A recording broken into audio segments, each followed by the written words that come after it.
Hello, my name is Yasmin Afschar, and I'm happy to give this little presentation with the title, The Unbroken Experience of Life. So, the unbroken experience of life, das ungebrochene Erlebnis des Lebens. This is what Hannah Villiger wrote in her notebook on 25th April 1990. Villiger left behind around 50 such workbooks. They are a unique source for a better understanding of her artistic work. For me, they were also a way of getting closer to Villiger as a person.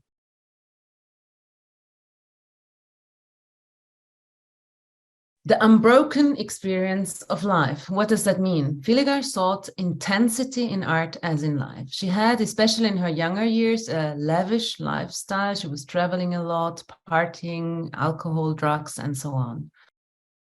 Also in her art, intensity is ever present. For example, in the close-ups of her body, but also in the honesty and immediacy she documents her body with. For example, in this block from 1998, you can almost smell the sweat in this close-up series of her armpits, we like to say when we was working on the exhibition.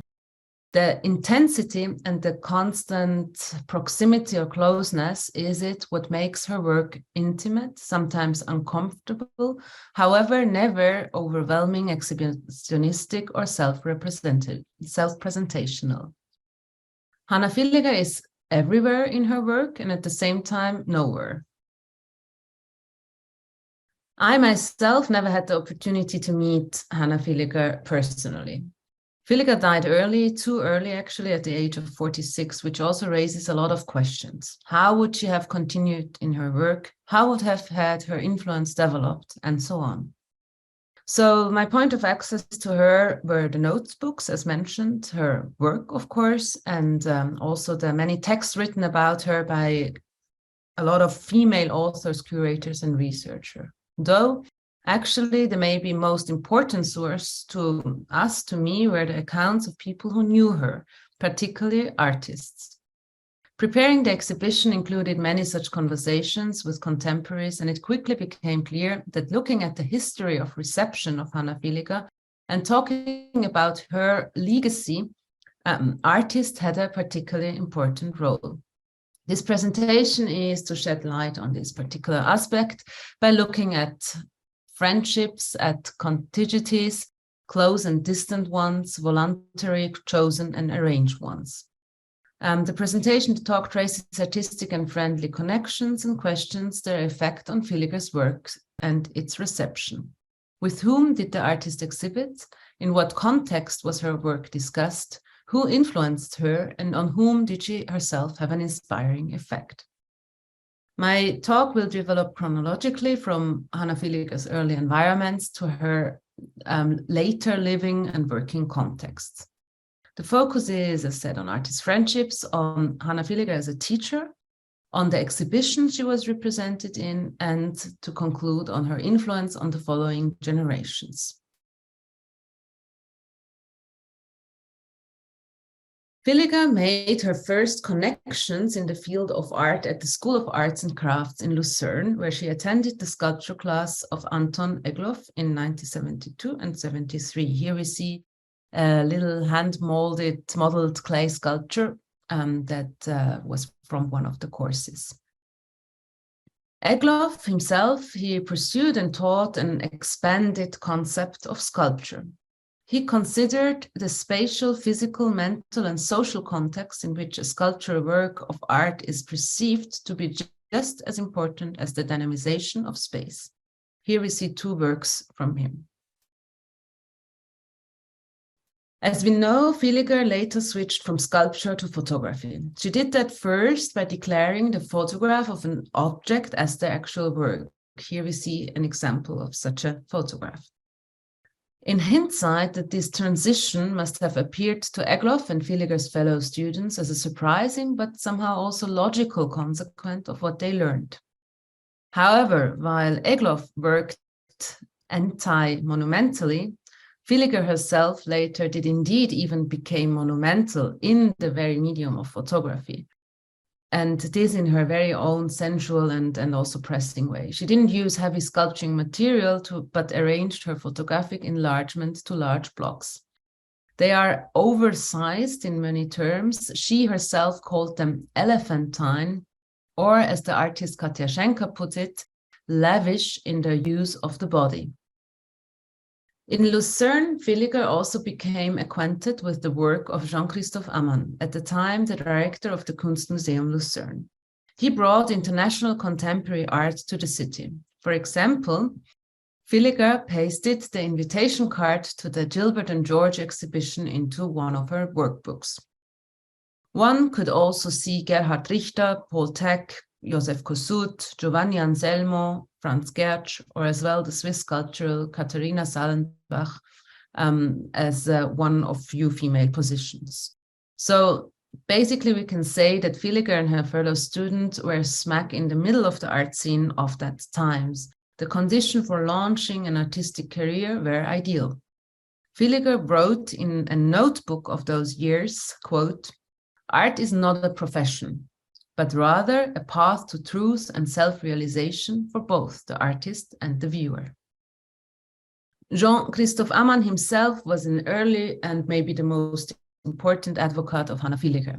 In a short personal text in a catalogue for the group exhibition 4.1, which took place in 1980 at the Aargauer Kunsthaus, he wrote, "I cannot imagine Hannah Villiger without human warmth."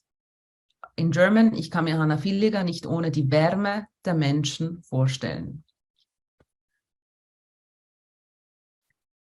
So to develop further on this idea of the warmth, of human warmth, of relationship, of friendships, it's important to see how important artists' friendship were for Hannah Villiger's life, but also for her artistic legacy.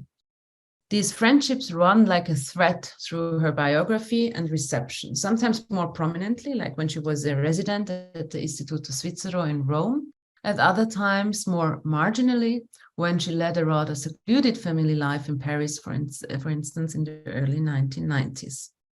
After her sudden death in 1997, it was an artist, Eric Hattan, from Basel, a longtime friend with whom she last shared a warehouse in Basel, who took charge of the estate. He sifted through and sorted works and working materials in the warehouse in Basel and in Paris, in the Paris studio. Katja Schenker, another artist, helped him to secure the workbooks as source material. Villiger's earliest artist friend, however, was Ruth Himmelsbach. The two women met as teenagers in Zug and lived together in a shared flat in rural Oerzlikon in the canton of Zurich. Himmelsbach took photography classes in Zurich while Villiger attended the art school in Lucerne. The H, actually, in Hannah Villiger's first name was a present, if we want to say, by Ruth Himmelsbach, who from then on didn't use a H in her first name anymore. Another early friendship Villiger cultivated with Jürg Stäuble from Basel. In 1974, immediately after her studies, she visited him in Canada, where he was staying on a scholarship. Artistically, land art, arte povera, were the predominant themes with which Stäuble had already familiarized himself and now passed on to Villiger. Inspired by these, especially land art, they traveled through Canada by bus together with two other friends. On the way, they worked, collected stones, wood, bones, etc., and created temporary intervention in nature. Hannah Villiger started doing her so-called tree skinnings, little interventions in nature where she took away the bark of trees and took pictures, photographs of these. Stäuble, in the meanwhile, worked with clothes, for which he built tent-like construction and staged them in successive states of folding in the open countryside. Here we see a picture taken by Hannah of one such intervention, and Hannah Villiger also helped Stäuble with sewing the works. So there was also this collaborative aspect very present. Another trip in the spring of 1974 took Villiger and Stäuble to New York. The German gallerist René Bloch was just opening his Soho gallery with Joseph Beuys' I Like America and America Likes Me.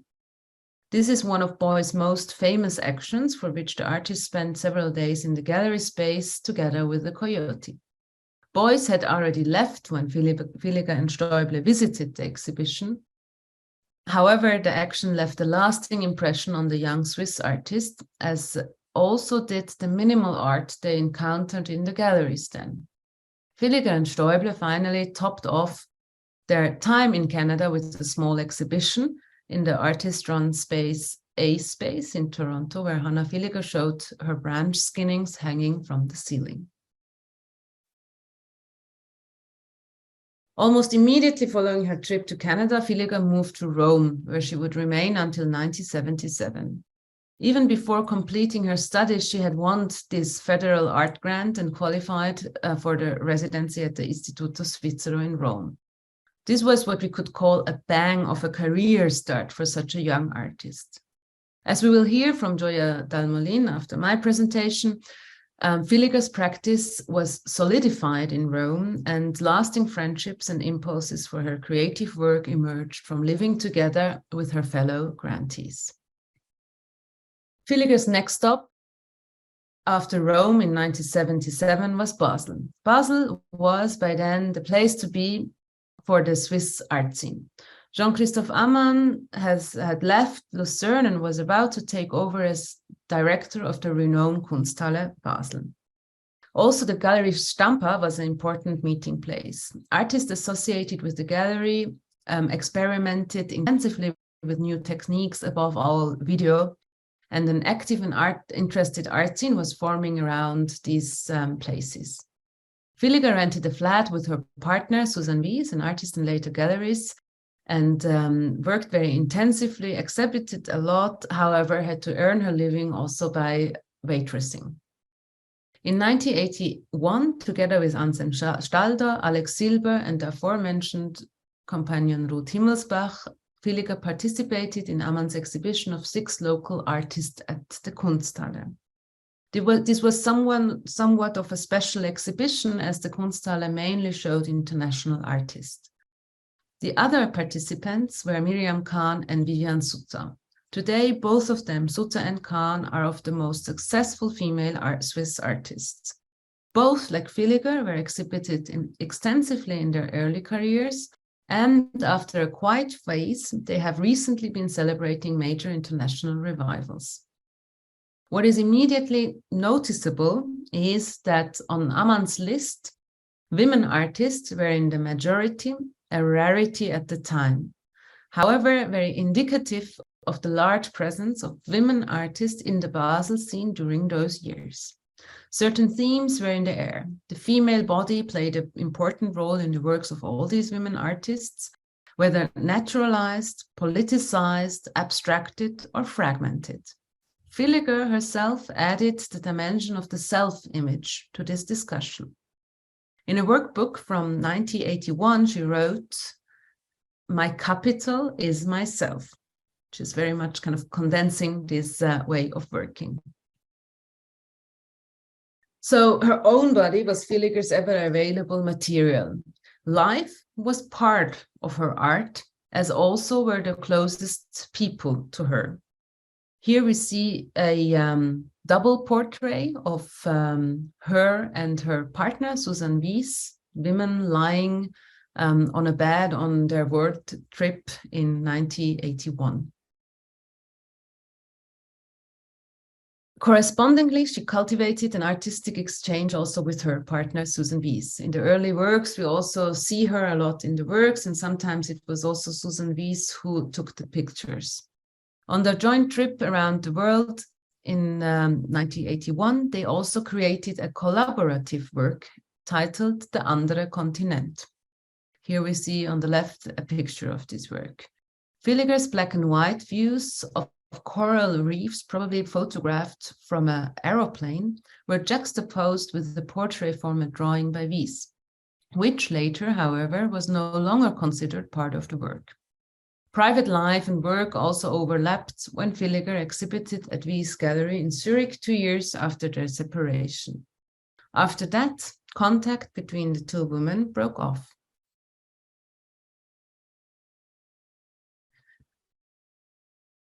Hannah Villiger expected a, quote, maximum of intensity from life, as the author Claudia Spinelli put it in the Catalogue Raisonné published in 2001.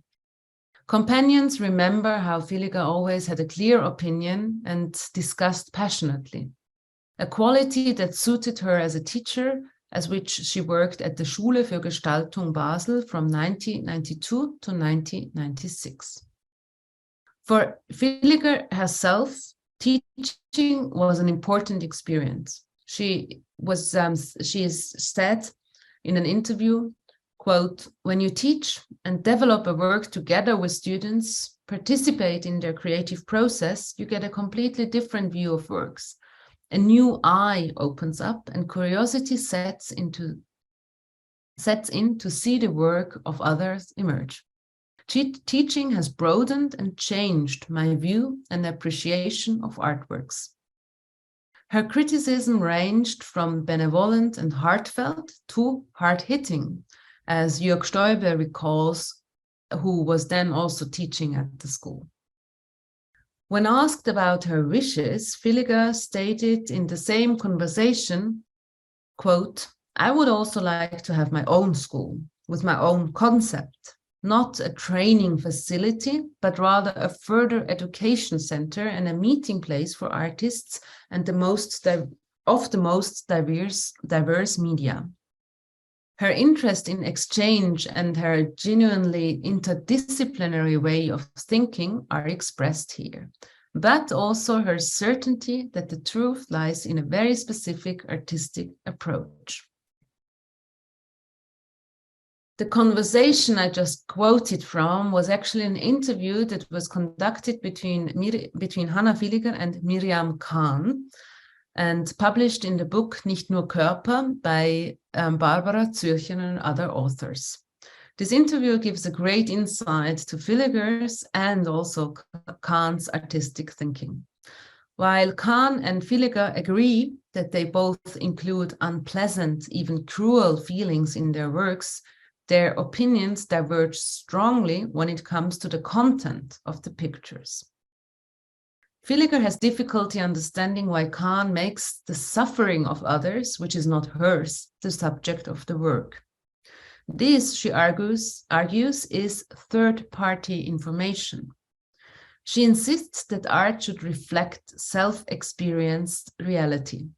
Perhaps with similar consistency, Villiger describes herself as an observer of the women's movement, but not as part of it. This is also in strong opposition to Miriam Kahn. After all, what she says is, or why she says she's not part of the movement, is that she does not suffer from being a woman herself. From today's perspective, however, a feminist view on Villiger work is worthwhile. By taking on the role of the observer and the observed, Villiger eluded the male-determined gaze of visual culture, as, for instance, Elisabeth Bronfen writes. She established her own rules of seeing and being seen. Her works thus open a new, independent, and from a modern-day standpoint, anti-normative and feminist chapter in the representation of the body, which, from also today's perspective, contributes significantly to the appreciation of Villiger in subsequent generations of women artists. At the Schule für Gestaltung Basel, Villiger, and this is also kind of almost natural development, it seems, Villiger was succeeded by the performance and video artist Muda Mattis. With her practice of explicitly feminist deconstructions of preconceived role models and notions of beauty, she somehow expands and further develops Villiger's works with the body to include a feminist perspective. When we look at the exhibition in which Villiger was represented, we see certain thematic strains that appear again and again. One is actually the increasing presence of female artists. The other is the establishment of photography as an artistic medium in its own right. So these are two possible recurring frames of reception. In 1991, Hannah Villiger is presented in the exhibition Le Choix des Femmes in Dijon. 5 male curators each selected 4 women artists, primarily because of the fact that they were women. An utterly inadequate procedure from today's perspective. And also, if we remember the Basel exhibition with more female artists than male artists, also in quite a bit of a contrast to that. Villiger was included in this exhibition in Xavier Duro's selection, together with Laurie Parson, Jessica Stockholder, and the Swiss artist Ilona Rüegg. Here we see an exhibition view of that show. In 1990, the curators Urs Stahel and Martin Heller noted on the invitation card to the survey exhibition called Wichtige Bilder, Important Pictures, at the Museum für Gestaltung Zurich, what they think of photography in Switzerland then. They say photography in Switzerland was a, quote, stepchild of current visual culture. They strove to counter this with their exhibition of positions from artistic and documentary photography, including Balthasar Burkhardt, Hans Danusa, and Robert Frank. Villiger stood out not only as a result of her performance in this exhibition, but also due to her consistent view of herself. Her work represented a kind of antithesis to the then still common understanding of photography as a means of bringing the farthest corners of the world into the homes. Villiger's position is quite the opposite. Already 9 years earlier, Villiger had answered the question as to how she used the medium for photography. Quote, quite intuitively as a material for its sensual quality. And I work with it like a painter who binds pigments with either a dry or a fat binding agent. The photograph should be made entirely my own, for then it is more than an image. It belongs to me. An additional thematic area that led to exhibition invitations was Villiger's work with the body. In 1993, the Tate Liverpool organized the exhibition Elective Affinities. Based on Johann Wolfgang von Goethe's eponymous novel, the original German title Wahlverwandtschaften, the exhibition brought together artists who used the body as a supra-linguistic form of expression, evoking a physical experience in the viewer.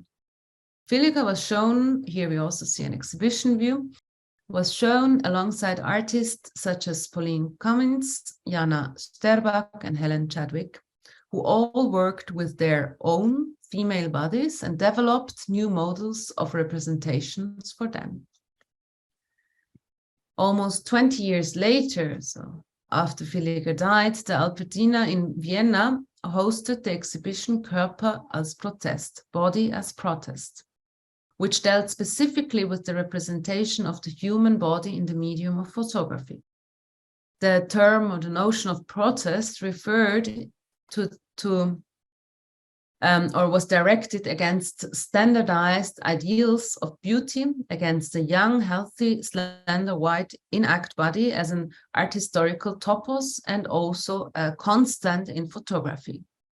At the center of the exhibition was a group of works by the British-American and former artist and former Art Forum editor John Copeland. In his large format photo series, he depicted his own aging body. With Copeland's, Villiger probably shares one of the closest artistic affinities. Although Villiger's body certainly conforms to the common notions of beauty, in works like the one called Block 30, from 1993-1994, for instance, a work that was also exhibited in this Vienna exhibition in the Albertina, She, or Villiger, took fragmentation and abstraction to such an extreme that no parts of the body were recognizable at all. So what she does here is an entire deconstruction of the body to actually create a new body. So Artist was the title of an exhibition at Kunsthaus Pasca in Biel in 2013. Felicity Lann, curator of the exhibition, assembled an intuitive selection of well-known and lesser-known so-called artists. This selection included also Hannah Villiger. Here we see an exhibition view.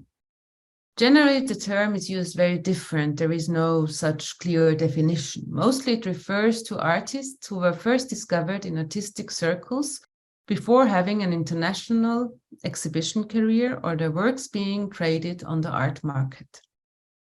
Often their work remains an important reference over several generations of artists. The exhibition in Biel featured Charlotte Posanenske, Hannah Villiger, and Helen Chadwick, which are three female artists who all died young, at a time when their artistic careers were in full swing. The question that arises for them and for Villiger all the more urgently in view of the digital transformation in photography is, how would they have continued? What techniques would Villiger have developed for herself? And how would she have positioned herself in relation to the omnipresence of the self-image? All three artists were pioneers in their respective fields. Their works seem visionary without being able to realize the developments they anticipated. A younger generation of artists who no longer knew Villiger personally tell me today how contemporary her works seem to them. This may be because our image culture, completely transformed by digitalization, finds in Villiger's multiply translated instant self-images not only some kind of a precursor, but also a rare space of reflection. Villiger's work, and this maybe is also part of that, let's say, yes to the question whether she is an artist's artist. Her work is open enough to go in different directions and timeless enough to remain a continuous point of contact for artists beyond the moment and various fashions, and even beyond our present. So also looking into the future, we can say that this is a practice which is open enough to allow references without being very much in a certain time. Thank you very much for the attention.